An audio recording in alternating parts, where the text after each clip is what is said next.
Estimados amigos, estamos nuevamente en Plataforma Democrática, aquel programa suyo mediante el cual, desde un punto de vista plural, se analiza los aspectos más importantes de nuestra realidad nacional. Este programa se transmite por canal VHTV, de Cable Más y las redes sociales de la Coordinadora Republicana. La semana que vamos a analizar, sin duda, está marcada por un acontecimiento que ha tenido en vilo al país: la posibilidad de emitir una moción de vacancia que hubiera podido, al final, poner en cuestión la estabilidad del señor Pedro Castillo como presidente de la República. Al final, las expectativas se desinflaron, puesto que no se alcanzó el número mínimo de 52 votos para poder pasar a la siguiente etapa. Esto es admitir a trámite la moción de confianza, y por lo tanto ha ido al archivo. Este resultado, que para muchos es desconcertante y produce profundo pesar, creo que en este medio, en este canal y en este programa, nosotros de alguna manera habíamos advertido lo temerario que es llevar adelante una acción política de esta envergadura sin tener todos los fundamentos de este lado. Es temerario y alegre, inclusive, lanzar una moción que en ese momento respondía más al voluntarismo de quienes la proponen que a una coordinación política y a una evaluación seria sobre las circunstancias, momentos y razones para producir un acto tan grave como es vacar a un presidente de la República. Sin embargo, este hecho, que nació bajo los auspicios de los medios, siguió estando instalado en ese registro, y por lo tanto parecía que, a la luz de nuevos reportajes y descubrimientos que otra vez los medios realizaban, esta moción, que, repito, apareció como un relámpago en cielo despejado, es decir, con mucha sorpresa, empezó a cobrar visos de verosimilitud. Pero todo esto en de la esfera mediática. Subrayo esto, porque cuando el domingo pasado, donde todos esperaban un audio que fue llamado contenido nuclear porque iba a generar una explosión gravísima en el país, lo que se produjo en realidad fue el parto de los montes. Se pasó al extremo contrario, del éxtasis se pasó a una depresión profunda, y por lo tanto ya no se daban las condiciones para la vacancia, ni siquiera para admitirla. Y así lo dijo César Acuña, de que al haber habido una suerte de decepción informativa ya no había razón para la misma. El hecho cierto es que estamos ante un parlamento que ustedes en otras oportunidades lo hemos visto, que en lugar de abocarse a su tarea, que es fiscalizar y estudiar, formar comisiones investigadoras, lo que hace es simplemente se lanza en función de una información periodística que puede ser importante, pero nunca suficiente para llevar adelante un procedimiento de esta naturaleza. O sea, todavía no se ha establecido que la fuente periodística sea una norma imperativa capaz de generar consecuencias en el ámbito jurídico. Ahí se requieren elementos probatorios suficientes, se requieren hechos materiales, se requiere una investigación profunda que no se hizo en este caso. Por esa razón, el resultado, y yo sobre eso quería conversar con ustedes, primero para ratificar conceptos que alguna vez hemos vertido ya sobre esta medida, y aquí tenemos el mérito, no para alegrarnos, pero sí para decir las cosas como son, de haber señalado la preocupación por la forma en que se tratan cosas tan serias para el país. Juan, tú primero quería conocer tu opinión al respecto. ¿Cómo tú fuiste uno de los pocos analistas políticos que señaló reparos frente a esta iniciativa que fue aplaudida y celebrada por muchos? Bueno, Juan. Muy buenos días, Ángel. Es un placer compartir esa mañana nuevamente contigo. No importa, Juan, avanzamos contigo, Juan, sí. No importa, ¿vamos a invertir un poco el orden o prefieres que responder la pregunta tú primero? Por respeto a la tradición y a lo que representa Vitocho, no hay ningún problema en que Vitocho esté adelante, ¿no? No, es la forma que... Con el mayor de los cariños. Pero ya no. Bueno, mil disculpas. No, parece que las canas pesan en este programa también.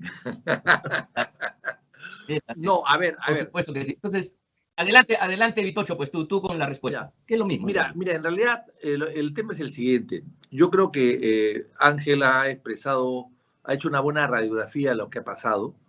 y efectivamente Juan fue uno de los primeros, o el primero, que dio una voz de alerta. Lo que ha pasado acá es una cosa muy simple, ¿no? Una señora con mucha voluntad, mucha pasión, mucha energía, presentó la moción y esperó que todos la sigan, ¿no? Síganme los buenos, digamos, como decían pues los humoristas mexicanos en épocas pasadas.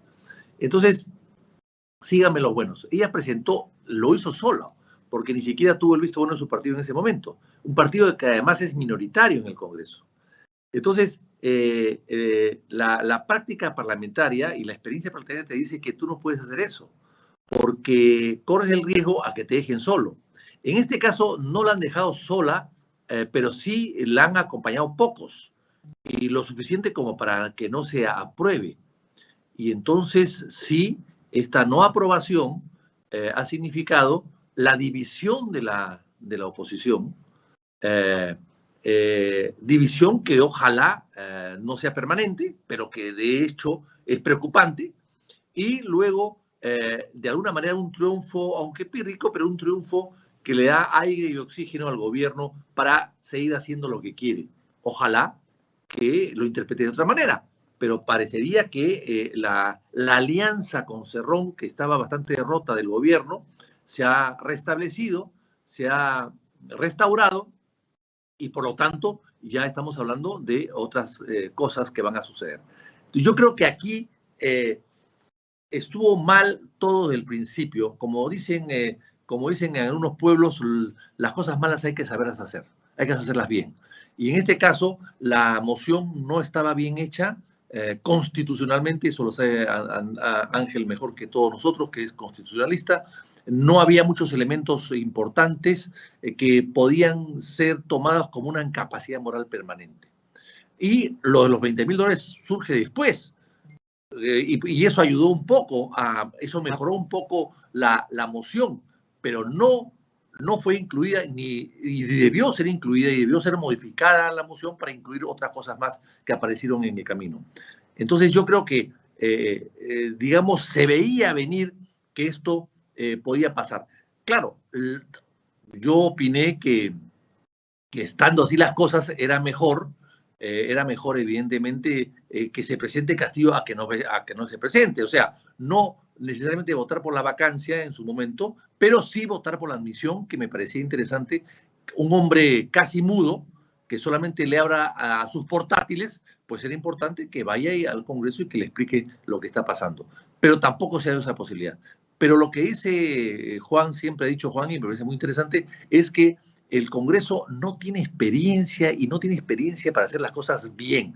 Por ejemplo, en el caso de los $20,000, que es algo gravísimo, una noticia que ha dado la vuelta al mundo y que todo el mundo se pregunta qué pasó, hay que recordar que por una cosa parecida fue destituida y encarcelada una ministra de Economía del régimen de Kirchner en el 2007, cuando le encontraron $31,000 de pura casualidad, un limpiador de pisos en su baño, en el baño del despacho de su ministerio, que era el Ministerio de Economía de Argentina.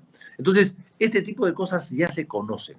Me llama la atención entonces que no se haya corregido el tema en el camino, que pudo haberse corregido, haber retirado la moción, presentar una nueva, hacerla con más sustento, y sobre todo, si eres minoría y dentro de esa minoría eres tú el que proporciona, el que impulsa todo, tienes que buscar ciertos consensos antes de presentar mociones para que no caigan en vacío. Eso es fundamental, y eso lo sabemos nosotros con Juan, que hemos estado en congresos donde no hemos sido mayoría y donde la mayoría tenía que construirse día a día, y eso es lo que ha pasado. Por eso es que no me extraña que haya pasado esto. Claro, no es definitivo, no hay cosa juzgada en el Parlamento, se puede volver a presentar, pero de hecho en política hay que saber esperar, y las oportunidades tienen éxitos o fracasos de acuerdo a en qué momento se presenten. O sea, el tiempo, el timer, como dicen algunos, es fundamental en política para tener éxito o fracaso en algunas acciones que uno pueda tomar. Sin duda alguna, el saber esperar la oportunidad, el momento oportuno, ese es el arte de la guerra como de la política. Pues.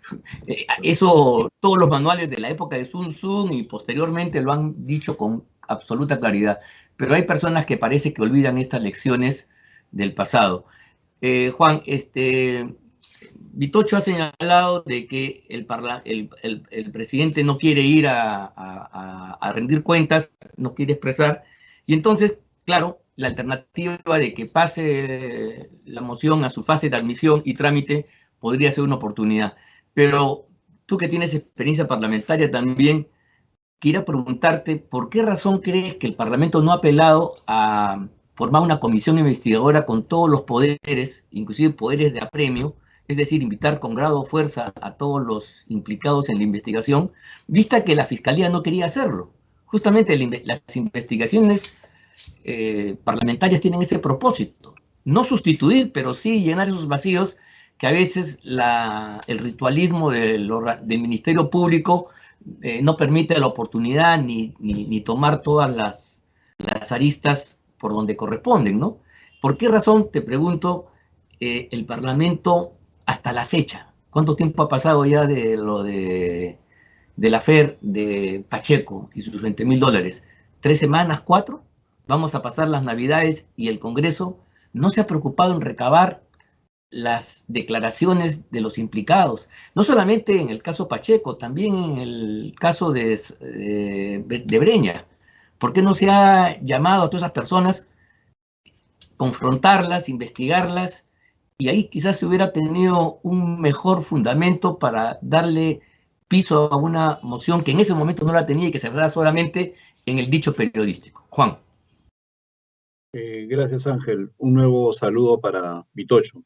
Mira, Vitocho ha sido de las personas, al igual que tú en este programa, que hablaban de la importancia de las comisiones de investigación, que no solamente sirven para complementar el trabajo que puede hacer la Fiscalía, o simplemente reemplazarlo cuando a la Fiscalía no se le da la gana de hacer nada, sino que ayudan a sensibilizar a la opinión pública. Así es. Es decir, la opinión pública ve que no se trata de un cargamontón contra el presidente, sino que hay hechos sustantivos que permiten hablar de una vacancia.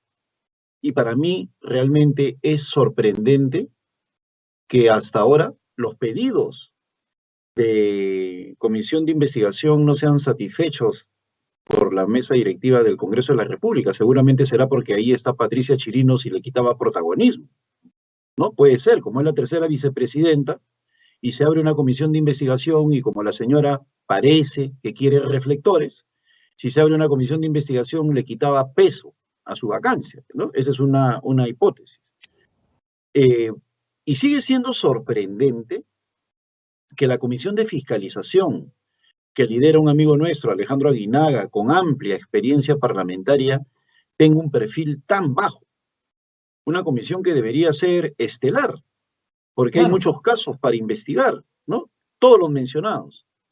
Entonces, el perfil bajo del fujimorismo en lo que respecta a comisiones de investigación, para mí, es sorprendente. O Alejandro Aguinaga habrá estado dedicado seguro a la enfermedad de Alberto Fujimori porque es un médico de cabecera, no lo sé.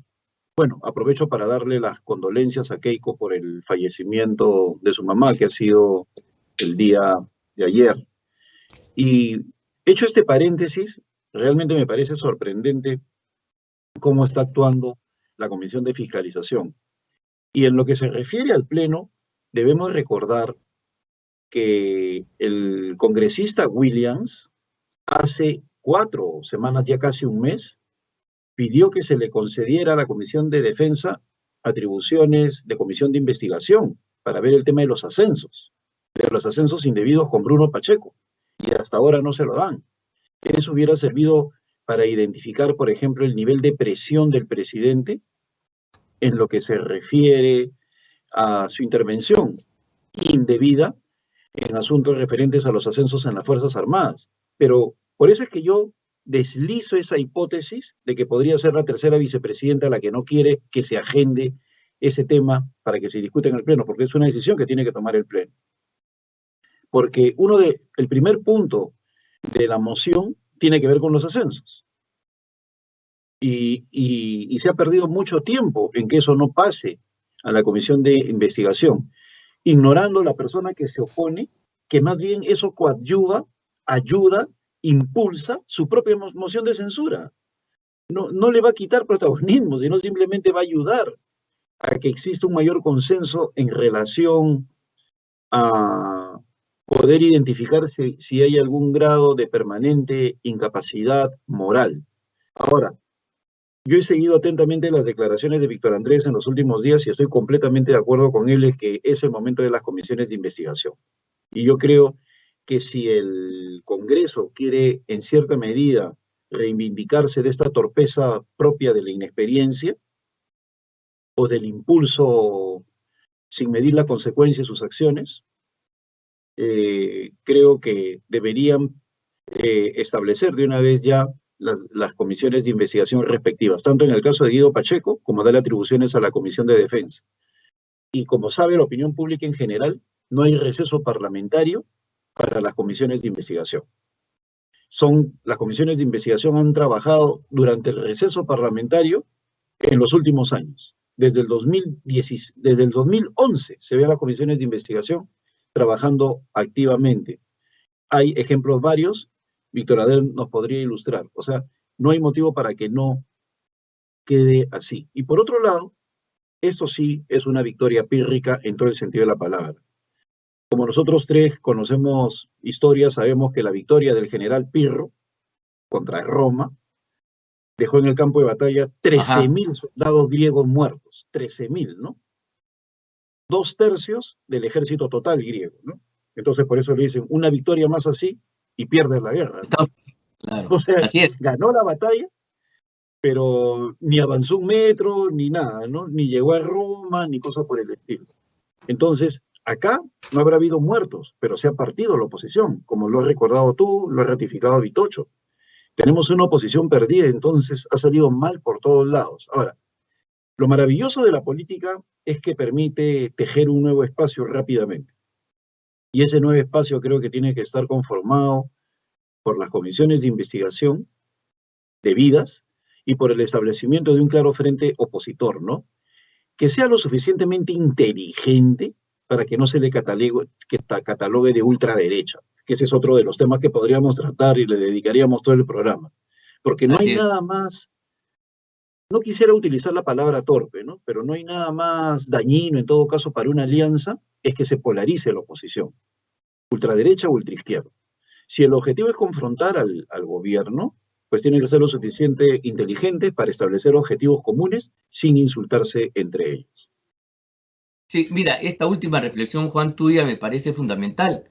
Si se quiere en democracia obtener triunfos, las fuerzas más convencidas, con un mensaje más claro, aquellas que pueden ser etiquetadas, justamente tienen una actuación que evite ese aislamiento, que las arrinconen en una parte de la arena política y hacen un esfuerzo para trazar lazos de convencimiento a los sectores moderados e incluso a los propios sectores partidarios del adversario, de modo tal que se genere una mayoría para producir un resultado. O sea, todo lo contrario a lo que se ha producido acá, donde se ha fragmentado una mayoría democrática, creo yo, que tiene estilos diferentes que hay que respetar y además se sabían de comienzo. O sea, todos sabemos los problemas que tiene Acción Popular, eso es de voz, es voz populi. Todos sabemos los problemas, las características del partido de César Acuña, pero sin embargo ambas formaciones han estado formando el bloque democrático y se han comportado con lealtad al régimen republicano en este periodo. No han apoyado al señor Castillo. Entonces no había por qué llevar a una situación límite en la cual estas formaciones aparezcan, aunque sea para la fotografía, y pírricamente, como dices tú, en una posición adversa. Creo que ahí hay un desconocimiento del ABC, pues de las prácticas políticas, donde la fuerza democrática se aísla y aparece ya etiquetada. Entonces ya no es una pelea por la verdad contra la corrupción, la ineptitud, sino es un mandato ideológico político de un sector de la sociedad y de la población que ya no tiene el consenso y la mayoría de todos. Creo que eso es muy importante decirlo. Y bueno, y quería un poco ahondar un poco al análisis post resultado de esta frustrada presentación de la vacancia. Efectivamente, se ha modificado de alguna manera el escenario político. El tiempo dirá, Juan, si esto es pírrico. Yo creo que sí, pero podría también dar la oportunidad que Castillo, en base pues a los golpes recibidos, pueda de alguna manera entender el mensaje. Y entonces, pero eso lo vamos a saber después, no vale la pena especular. Lo que sí quiero decir es cómo queda. Por un lado tenemos una oposición desagregada, o sea, el bloque que se formó para llevar la actual mesa directiva, hoy es un bloque que está enemistado, hay urticaria de por medio, hay resentimiento, en fin, la cosa no está bien ahí. Y más bien, las rencillas que se producen en el bloque opositor aparecen, que se han amalgamado, ¿no?, bajo la hegemonía de Perú Libre, que otra vez de partido opositor pasa a convertirse en el centro de un bloque y evidentemente en el corto plazo lo fortalece. Por supuesto, esta película es instantánea, es de hoy, y esto puede cambiar en las pocas semanas después al comienzo del próximo año, por ejemplo. Sí, no es que ya entramos a una definición duradera de las correlaciones, pero por lo menos sí vale la pena analizar para sacar consecuencias, Víctor Andrés, de cómo se conforman las fuerzas, tanto en el lado de la oposición y sobre todo en el lado del gobierno, que aparentemente se había producido una suerte de reforzamiento a pesar de la desgracia del gobierno del señor Castillo. ¿Cómo ves tú la situación, Juan? Bueno, yo creo que la oposición está hoy dividida.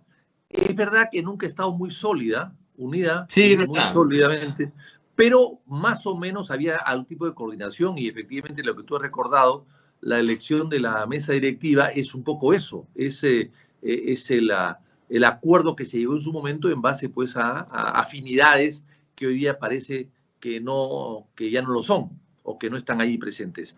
Ahora bien, yo creo que la oposición está dividida y se ha unido el gobierno. Perú Libre se ha unido. Entonces, vamos a ver quién puede más, porque la oposición desunida, algunos exigen del gobierno algunas medidas o favores, y Perú Libre Unido exige también otras medidas y otros favores. Y entonces el señor Castillo sigue estando como Túpac Amaru tirado por 4 caballos. Las extremidades por 4 caballos. Entonces, ¿qué va a pasar? No veo yo mucha capacidad a Castillo para negociar, como decía Bermejo, Bermejo creo que lo dijo Bellido, es un sindicalista básico. Bellido. Es un sindicalista básico. Es un sindicalista básico. Yo creo que es una gran definición. En el Perú las definiciones son complicadas y difíciles de hacerse. En este caso ha sido muy claro el señor Bellido diciendo que es un sindicalista básico, es un dirigente básico, ¿no? Es un profesor básico, es un personaje básico en realidad. Y entonces veo difícil que pueda él articular y sacar pues luz e inteligencia que no le vemos hasta la fecha y lograr amalgamar un poco a estas fuerzas de oposición divididas y a su partido que parecería que está ahora unido. ¿Quién le va a exigir más? Su partido. ¿Quién le va a exigir ministros? Su partido. ¿Quién le va a exigir reformas? Su partido. Y las otras fuerzas de oposición que aparentemente podrían estar cercanas a él, por lo menos no quieren que se vaya tan rápido, también van a querer exigir algo. Entonces, ¿qué va a hacer Castillo? Ese es el tema. Yo creo que Castillo al final se entregará a los brazos de Cerrón, como ha sido antes, y eso lo que va a hacer es que se una otra vez la oposición en contra del gobierno. Y ahí vendrán otros planteamientos y, lógicamente, además, como el partido de Cerrón es un partido de prontuarios, impresentables, de gente tóxica, de gente que va a saquear el Estado y que las ideas, unas que otras izquierdistas las tiene Cerrón, pero no el resto va, no va por las ideas, no va para aplicar las ideas, sino para llenar sus bolsillos al gobierno. Entonces, allí se van a crear nuevas condiciones para que se pueda presentar una nueva moción de la vacancia. Muy bien, pero, a ver, eso me parece importante, pero la moción de vacancia pues, puede ser un horizonte, pero si no se crean las condiciones probatorias materiales, si no se trabaja una opinión pública y sobre todo un amplio consenso dentro del Parlamento, que incluye no solamente a las fuerzas opositoras con perfil más claro, sino a todos, evidentemente eso no se ha conseguido. O sea, aquí lo importante es que hay un trecho de trabajo duro, arduo, que no se ha hecho y ha querido ser sustituido, digamos, por la acción voluntarista de quien se lanza a la piscina a ver qué cosa pasa. Juan, yo quería... Ángel, para completar antes de que pases a Juan, Sí. Añadiría yo que falta lo que hemos conversado antes, es decir, tiene que haber comisiones investigadoras que vayan allanando el camino para una vacancia si es que ésta se quiere presentar. Hay que recordar que la Comisión Lavajato hizo un gran trabajo para... Así es. Para que Kuczynski deje el poder y para que Vizcarra suba lamentablemente con malas intenciones, pero que subió finalmente, ¿no? O sea, eso, la comisión investigadora ayuda mucho más que el periodismo porque inclusive puede conseguir a través de sus facultades mayores datos para alimentar una buena investigación. Así es. Juan, sobre eso, ¿cómo ves tú el futuro inmediato? Ya más o menos hemos dibujado la fotografía actual, pero es obvio que en este país las cosas se mueven con una velocidad asombrosa y por lo tanto entonces este panorama puede cambiar de aquí a unos meses, eso es muy probable. ¿Cómo tú percibes? ¿Te atreves tú a hacer un pronóstico de la situación? ¿Y qué tareas habría que hacer en el medio para tener mejor fortuna que la que se ha tenido en este asalto, entre comillas, ¿no? En esta mandada de buscar una vacancia que evidentemente no reunía todas las condiciones por el resultado que hemos podido observar todos, ¿no? ¿Cómo ves tú qué hacer por delante? ¿Cómo ves el futuro? En primer lugar, creo yo que deben cesar los enfrentamientos entre los líderes partidarios, sobre todo de aquellos que han perdido la moción de vacancia. Así es. Y Rafael López Aliaga, ¿no? La gente de Avanza País. Keiko Fujimori sí se ha mantenido distante, es necesario decirlo. Fue un error, como también lo dijimos acá, que ella se aupara a la vacancia de un entorno que la hace cometer errores, que creo que ya se está desprendiendo de ellos. Y un conflicto que también tiene que regularse en el Congreso, ¿no? Mira, tenemos una mesa directiva presidida por nuestra amiga Mari Carmen Alba, en la cual está el señor Wong, ¿no? Lady Camones de APP, Wong de Podemos y Patricia Chirinos. Entonces, 3 bancadas no han votado por la moción de censura y de vacancia, perdón. Yo me tomé el trabajo de escuchar las intervenciones, sobre todo de los portavoces, y es porque no había sustento para la permanente incapacidad moral y dejándonos de hipocresía, no lo había. O sea, Claro. lo hemos dicho en primer momento. O sea, en condiciones normales, esa moción de vacancia hubiera sido pulverizada abiertamente. Pero lamentablemente en este mundo de redes sociales es imposible establecer un debate porque si no estás de acuerdo con uno, de inmediato te insultan, ¿no? Anula la posibilidad de debate, por ilustrar. Ahora, el mismo artículo 113 de la Constitución habla que se vaca la presidencia de la República o por una moción parlamentaria o por la renuncia del jefe de Estado. Son los incisos 2 y 3, respectivamente, del artículo 113. Ajá. Entonces, no dejemos de lado que el deterioro institucional y el desorden político, inmanejable por Pedro Castillo, un sindicalista básico, como nos ha recordado Vitocho, y aún más me quedo con su frase, un personaje básico, ¿no? Pueda establecer algún tipo de solución a ese enfrentamiento que va a haber en términos políticos y a ese caos institucional con ministros mediocres, peor que mediocres, ¿no? Yo diría que la línea de la mediocridad es el promedio, ¿no? Yo creo que están por debajo del promedio que tenemos al frente y que están generando una conducción del país penosa.